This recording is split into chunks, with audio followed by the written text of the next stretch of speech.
All this philosophy and the culture and the things we believe in, it all started at FedMart.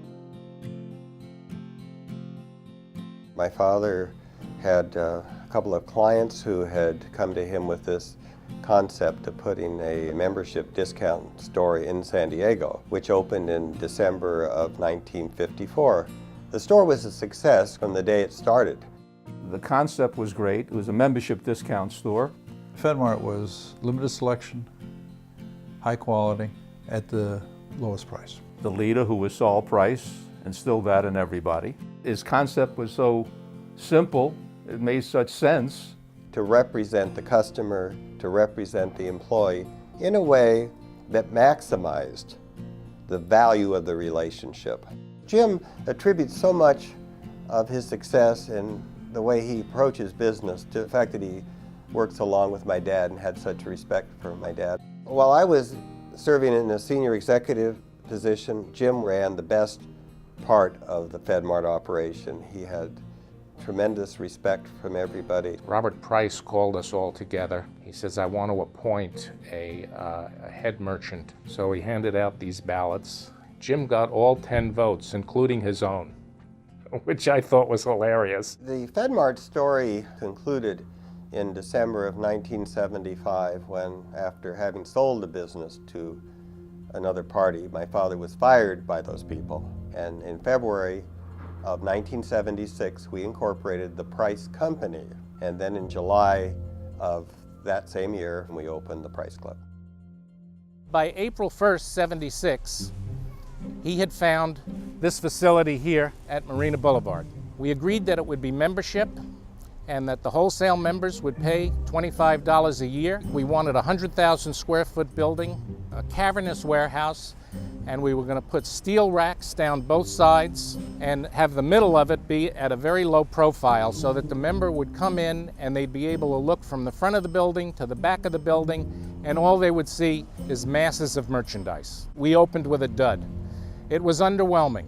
We didn't have a lot of people show up, and it was scary. Most people don't know this, but racquetball played a huge role in the development of the warehouse club business. Jim was still with FedMart. He was running FedMart at this point. And he used to come and play racquetball with us at a facility that was right next door to us. And one day he says to us, you know, they're selling balls and rackets here. He says, this is retail business. Why can't you do it? And we ended up finally going down and looking at the zoning maps and determining that we could do retail. And once that happened, we were able to combine wholesale and retail, change the products, change the hours, change just about everything other than the philosophy, and the business took off. Before that occurred, the Price Club was not very successful. Can you imagine if we had closed the doors? None of this would have happened. There wouldn't have ever been a Price Club, a merger, or a Costco, and it wouldn't have changed the whole retail industry. My dad got me interested in coming down to see the Price Club, and I went down, and it was about 9 in the morning, midweek. When I drove in, the entire parking lot was full, and the people were standing in line waiting for the doors to open. And I thought, well, there's some special promotion going on today. It'll be interesting to see what it is, what they've done to stir up the populace. And of course, they open the doors, people stream in. And it wasn't a special day at all. It was just a concept that had captured the imagination of a lot of people. In addition to that, I had been in Europe and I had seen a hypermarket, specifically a company called Carrefour.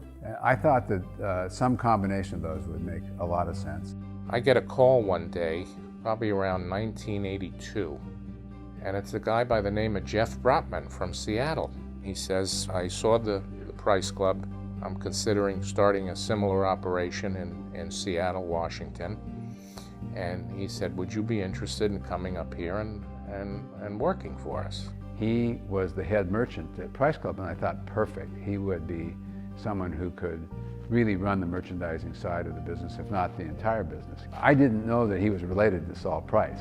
I said, I'm satisfied where I am. He said, okay, do you happen to know anyone that could do it? I said, there's one guy in the country can do it, and that's Jim Sinegal.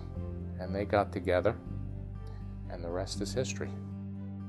I called Jim And Jim was Jim. He was very straightforward. It was pretty clear to me that every aspect of what it would take to be successful in the warehouse club business, Jim knew about, had probably done himself. We put the business plan together. We thought we needed about $3.5 million to start the business. We were wildly oversubscribed. We ended up taking $7.5 million. Jim and I turned to each other at the close and we said, we will never need another nickel to grow this business. And of course, about 9 months later, we raised an additional $17 million. And about a year after that, an additional $30 million as the business grew. There was 8 of us that got together in April of 1983. We didn't even have a name at the time, and we didn't even have a building.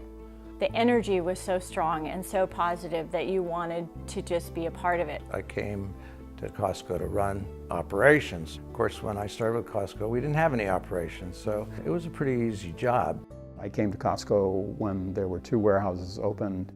I met Jim in Los Angeles, started in April of 1984.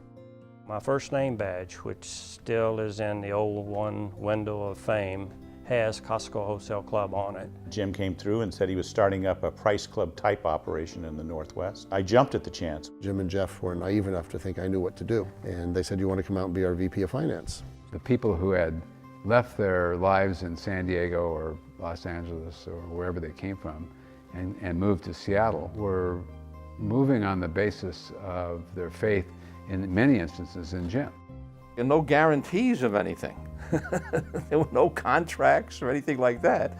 Just the concept that we knew of the Price Club being successful and knowing a guy by the name of Jim Senegal's ethics and drive. And that was it.